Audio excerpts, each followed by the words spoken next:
I'm Sonia, I'm from Soft UK. I'm currently the communications officer there. I'm joined with Heidi and Saskia for our podcast today. Saskia is currently 28 and will be 29 in February. She's one of our elder Trisomy children. I have her mum Heidi with me, and she's going to go through what it's like being Saskia's mum. Welcome, Heidi. Thanks for joining us. And welcome, Saskia. Yes, Saskia's saying you're welcome. Yeah, brilliant. That was very in tune. Yeah. She like we were saying, she does like it when she's being talked about. Perfect. She'll love this then for the next 20 minutes.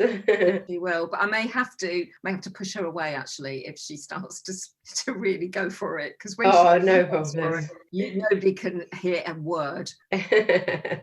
Shall we start with just giving us a bit of a background to Saskia, when she was born, when she was diagnosed, and dealing with that back then? Yeah, no problem. Okay, so Saskia was born in February 1992. We already had a son who was 3. There were no reasons to believe until the end stages of pregnancy that there were any problems, although I always thought I was quite small. And around 35 weeks, my blood pressure started to go sky high. I was quite large, seemed like there was quite a lot of fluid, and they took me in, and I went 24 hours without hearing a heartbeat. So they monitored me. They did catch the heartbeat, but they really wanted me to go into hospital. And then later that day, with an emergency cesarean, Saskia was born. We didn't know until almost immediately after her birth, actually. She was born at £3.9. Before they actually did the cesarean, took us into the theatre, they were talking about potentially a bowel problem. And as a lot of people within trisomy circles know, trisomy 18 children do have major bowel issues. So that kind of followed suit. So they thought it was a problem. They didn't know if it was going to be compatible with life or not. They brought her out. She cried immediately. She'd got quite a good APGAR scale reading. But when they said £3.9, I couldn't really believe it, because neither my husband and I were particularly small people. So they then must have given me a very large dose of something, because I remember being pretty spaced out. And the consultant paediatrician who came in to break the news, in fact, it was actually a junior doctor from Germany who was in the cesarean, who recognised that Saskia could potentially be trisomy 18 because of the low set ears, club rocker bottom feet, and a very small, her fists are folded over, which is a common sign. Anyway, they got the consultant paediatrician to come and speak to us.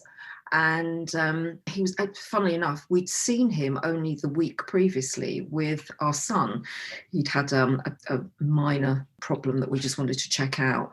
And we'd liked this guy so much. He was just so pretty eccentric, but just knew exactly how to speak to the child, knew how to alleviate worries with the parents. So when he came in and told us that he was pretty confident, although we would have to wait for the blood results, that Saskia had what she had and that it wasn't looking good, we had no reason whatsoever to disbelieve him. So that was the beginning, basically. So they didn't do, was that their genetic test that they'd ran, or was it just from her appearance that they made that conclusion? It was just from her appearance that they made that conclusion. But they didn't pick any of that up from your scans back then? No, they didn't pick it up on scan because there was a lot of fluid and she was very tiny. And I don't really know why they didn't pick it up on scan. I guess we've progressed, haven't we, with scans and all sorts of things. So, whether they would pick her up on scan now. But I always say that I'm so grateful they didn't pick it up on scan beforehand.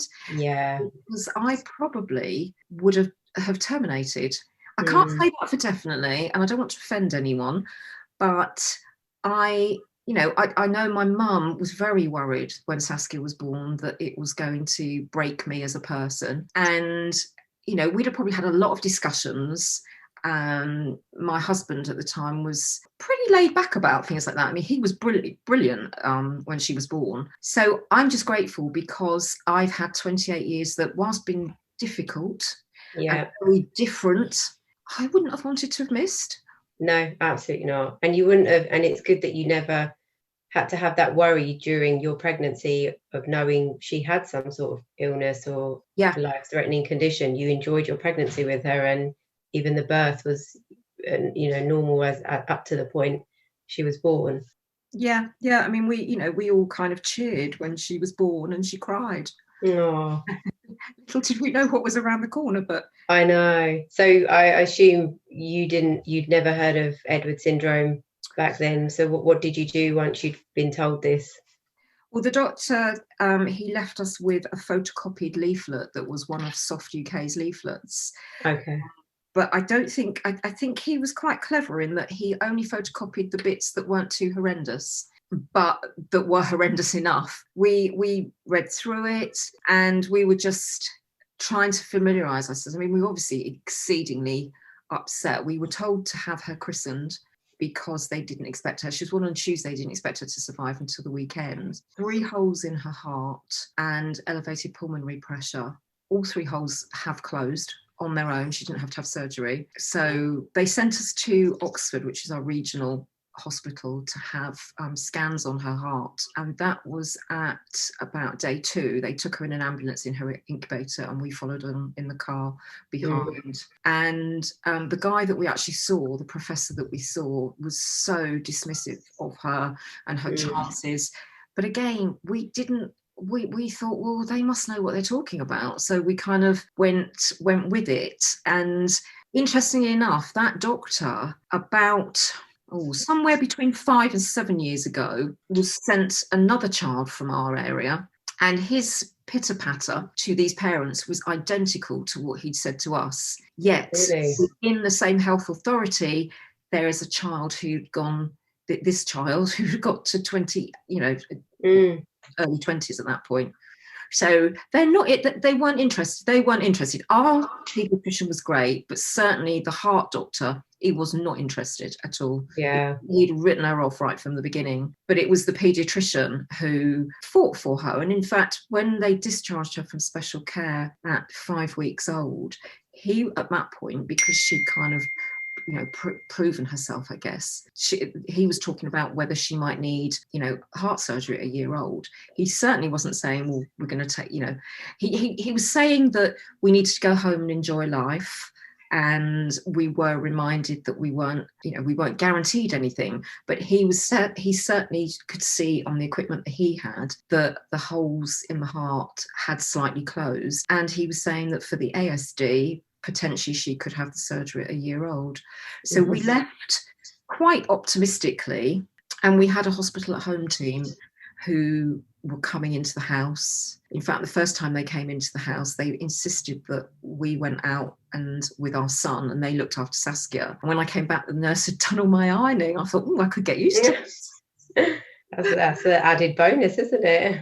So they were great. I mean, this was our local hospital was High Wycombe and our regional hospital was Oxford, but we had 2 great paediatricians at High Wycombe. As Saskia grew, with the paediatricians you had support with, did they offer further support, or was it support that you had to seek out for yourself for her? So when the first paediatrician died, we were passed on to the developmental doctor, who I think we would probably have naturally progressed to anyway, but we progressed earlier because of his death. And she became a very good confidant, a good friend, to the extent that when Saskia was about 9 months, we decided that we were going to take her to the south of France. We always like to challenge. And she came down with chicken pox, can you believe? My ex-husband, he had shingles. So, and I can remember them saying, there's no way they can get chicken pox from shingles. Yeah. And yeah, right. Proved them wrong. And we proved them wrong. But she was very, we said, what should we do? Because we were driving down to France. We were in a private home down there. And she was very much, no, you must go. You absolutely must go. And even to the extent that she looked up where the nearest hospital was and who the doctors were there. And we almost had to go, actually, but we didn't. So she was really supportive in that way. And we had the multidisciplinary team headed up by her. And then we had physio, speech therapy. We went to Oxford for heart. And it became quite clear very early on in Saskia's life that she was going to suffer from urinary tract infections. And that was the big issue with her. She had a gastrostomy placed at Oxford when she was 2 1/4. That was the making of her. As she got bigger in that first year, she got a lot healthier. She didn't reflux as much. She just seemed to get stronger. There were days during that first year where we really didn't think she was going to make it, because she was so tiny, and she would have a urine infection. And then she would, because she was refluxing, she would get aspiration pneumonia. We'd end up on the ward. I can remember one week she had conjunctivitis, a urinary tract infection, was coming down with a pneumonia. And it was like, oh, but she came through. They were exceptional paediatric team, I have to say. Whether if she'd needed major surgery, she would have got it, I couldn't tell you that. Mm-hmm. She's never had to have any. She had the gastrostomy placed at Oxford when she was 2, and they also stretched her bladder outlet at the same time to see if that would improve the bladder, the urine flow, which it didn't. But that's it. Yeah, that's the only things that she's had done under general anaesthetic. And how has she been going through sort of schooling and support for that side of things as she got older and older? When she was 2 1/4 and she'd had the gastrostomy, the physio actually, who was an amazing woman, she recommended that Saskia started school. So she went a couple of mornings a week to school, aged 2 1/4, which was just brilliant. And we had a fantastic special needs school, and she was there from 2 1/4 to 19. She had every support that she could possibly require. I got very involved in rebuilding their hydrotherapy pool, and we got a brand new hydrotherapy pool in there, which Saskia used twice a week. She had physio come passive movement exercises twice a week. They would put her in standing frames, but she didn't really want to do that. She's quite lazy, Saskia, I have to say. I see a lot of younger kids in the States, and I see them, some of them in walkers. I mean, there's a little girl over here who uses a walker. But Saskia's always been, she used to stand. We used to stand her, and she would stand holding onto our hands. But she had one of her knees dislocated, and we missed the window for surgery. We were on the point of having surgery on that, and then for personal reasons, it didn't happen. And by which time the orthopaedic guy said he thought it was probably too late, and the other knee started dislocating as well, which again is another common ailment for these children. It's with these joint contractures in elbows, shoulders and knees, and particularly the knees are bad. But no, she's quite lazy. She likes people to do things for her, and so I don't know, maybe is that on the 18th chromosome, Saskia? What do you think? What sort of personality would you say she has then? Oh, manipulative. I would say she's probably one of the happiest people I've ever met in my life. She's I know we're on Zoom and she doesn't look at the minute. Oh, there you go. Yeah, she's agreeing with that. She loves people. She absolutely adores people, loves men. I mean, she's just, I've never known somebody be able to sit behind someone and pierce into their back to the point where that person turns around to acknowledge her. It was just a picture to see, actually. Unbelievable. Wow, that's amazing. That's a brilliant superpower. He was an American with a cowboy hat on. I don't know if that got anything to do with it. But she's just, she doesn't complain much at all. She loves to be out in the outdoors. She doesn't like to be sat inside doing nothing. As long as she's got people around her, she's happy. She knows what she likes and what she doesn't like. She will certainly push things away, and she won't perform for you. If you want her to perform, then she won't do that. She's quite funny. We always laugh because she has a team, now that she's older, she has a team of carers, which is paid for by direct payments. And so she would go to this carer's house if I go away for a break or if I'm away working. And quite often she'll come back after she's been away for a week. She'll walk through the door. Well, no, she doesn't walk through the door. She gets pushed through the door. It's like and I'll go up there, I'll bound up to her, go, "Oh, Saskia, mummy's bone, blah, blah, blah." And she looks at me and her face drops, look up to the carer, and she'll look back at me And it's almost like she's tutting, and then she'll look back at the care as if to say, is it all right if I speak to her? Yeah, they know a lot more than we think, honestly. Their other senses are way more heightened than we know. Yeah, definitely. Would you say her care is easier to manage now she's older, or? I would say it's been easier since, I mean, she had a great childhood with her brother and sister, because I had another little girl 17 months after Saskia, and my marriage broke up, which is quite often what happens in these situations, although, I mean, to be fair, I think it probably would have done anyway. But they had a great childhood in that we tried to do an awful lot. I had parents who were around to help. We managed to find, through the school, 3 classroom assistants who would help us after school, because my other daughter was very involved in drama and dancing and that. So I couldn't have done it without these 3. And that's a great place for finding support. And all 3, actually 5 of them over the years, and they're all still in contact, which is lovely. And in fact, her main carer has been with her for 25, 26 years. So we've been really lucky on that front. So that continuity has made things easier, because I had that, and we were fortunate enough to be able to afford to have those people in. That made life easier. I think the difficult time was trying to negotiate a package for her to go to college after she finished school, which she did do. I don't think we'd be successful now. I don't think she would get a college place now. Why do you think that? Because they are slowly, because we're in Buckinghamshire, and there are no facilities in Buckinghamshire. We've had to go out of county, and I'm not sure that we would have been successful in gaining an out of county placement. And also because children with special needs seem to be living and surviving longer and having more full-on lives, there would be limited places. So I'm not convinced we would have got a place had we not been in the right place at the right time.